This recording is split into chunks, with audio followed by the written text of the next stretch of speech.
Hello বন্ধুরা, তোমরা সবাই কেমন আছো? আশা করি সবাই ভালো আছো। আমার আরও একটা ভিডিওতে তোমাদের সবাইকে জানাই স্বাগত। হাতে যদি একটু বেশি সময় থাকে তাহলে পমফ্রেট মাছটাকে এইভাবে রান্না করে দেখো, কত সুন্দর লাগে খেতে। তার জন্যই প্রথমে জিরের গুঁড়ো আর পরিমাণ মতন বেশ খানিকটা সর্ষের গুঁড়ো জল দিয়ে ভিজিয়ে রেখে দিচ্ছি। ততক্ষণে উচ্ছে আর কুমড়োটাও উচ্ছে আর বেগুনটা ভেজে নিলাম। আর মাছে দেওয়ার জন্য বেগুনটাতে লবণ হলুদ মাখিয়ে এটাকে ভেজে নেব তেলের মধ্যে। বেগুনটাকে একদম সুন্দর করে ভেজে নিতে হবে।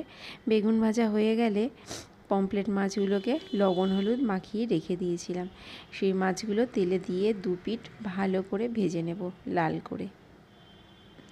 মাছ ভাজা হতে হতে চলো একটা মশলা করে নিই।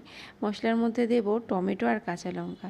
এই দুটোর মধ্যে ওই যে সর্ষে আর জিরের গুঁড়োটা ভিজিয়ে রেখেছিলাম সেইটা সামান্য একটু জল দিয়ে পেস্ট করে নেব। দেখো মাছটাও কিন্তু আমার এক পিঠ সুন্দর করে ভাজা হয়ে গেছে। একটু ভালো করেই ভেজে নেবে কিন্তু মাছটাকে। মাছ ভাজা তেলেই দিয়ে দেব কালো জিরে ফোড়ন আর দেব সামান্য পরিমাণে চিনি ফোড়ন। চিনিটা যেই হালকা গলে আসবে তখন দিয়ে দেব একটা গোটা পেঁয়াজ কুচিয়ে, মানে মিহি করে কুচিয়ে দেবে কিন্তু। পেঁয়াজটাকে ভালো করে লাল করে ভেজে নেব। ততক্ষণে আমার দেখো মশলাটাও রেডি হয়ে গেছে, সব একটা বাটির মধ্যে এক জায়গায় করে নিচ্ছি। পেঁয়াজটাও দেখো ভালো করে ভাজা হয়ে গেছে। এখান থেকে অর্ধেক পেঁয়াজ আমি তুলে রেখে দিলাম।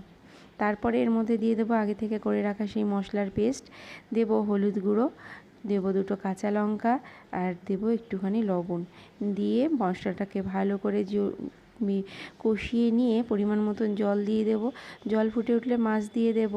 এবার মাছ যখনই দেখব ফুটে গেছে তখন নামানোর আগে বেগুন দিয়ে দেব, আগে থেকে ভেজে রাখা বেরেস্তা আর দেব ধনেপাতা দিয়ে নামিয়ে নেব। অসাধারণ হয় খেতে, জানো না? বেরেস্তাটা যখন মুখে পড়বে এত দারুণ লাগবে, কি বলবো তোমাদেরকে। তোমরা একবার হলেও এইভাবে বাড়িতে ট্রাই করবেই করবে কিন্তু।